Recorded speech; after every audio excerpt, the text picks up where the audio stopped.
Whether you have a Quest 2 or a Quest 3, here are a few tips to help you fix any tracking issues you might have.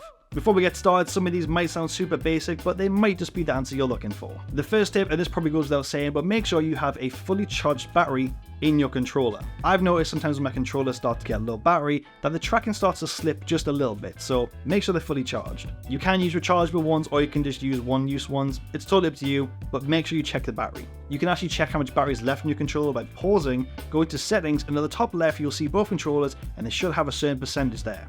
That's how you check. The next biggest tip, and I see this all the time, is make sure your room is lit up enough. If you're playing in a really dark room, you're probably going to have some tracking issues. Do you see these things? These things are all around your headset and they are used to find your controller and accurately determine where it is. So it probably goes without saying, make sure that's clean and not all smudged up.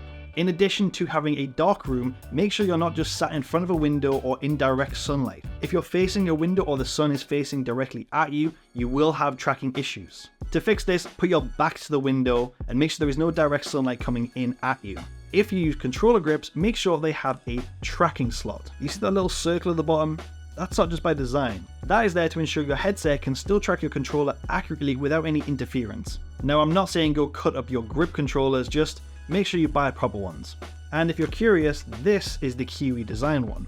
Now, this final tip is probably the biggest cause of any tracking issues. Look after your If you're throwing your controllers about or not wearing the correct wrist straps and just bashing it off walls, you're probably damaging your controllers and damaging the sensors. If you have your controller and you rattle it about and there's a bunch of rattling that isn't normal, you've probably broken something. So be careful with your gear, don't bash stuff things, set up your guardians correctly so you don't punch walls and tables, and just take better care of your stuff. If you think that's the reason why you have bad tracking, I'd honestly suggest just saving up and buying some new controllers. If you guys want to see me doing more tutorial videos like this, let me know and tell me some of your problems. I might have an answer for you.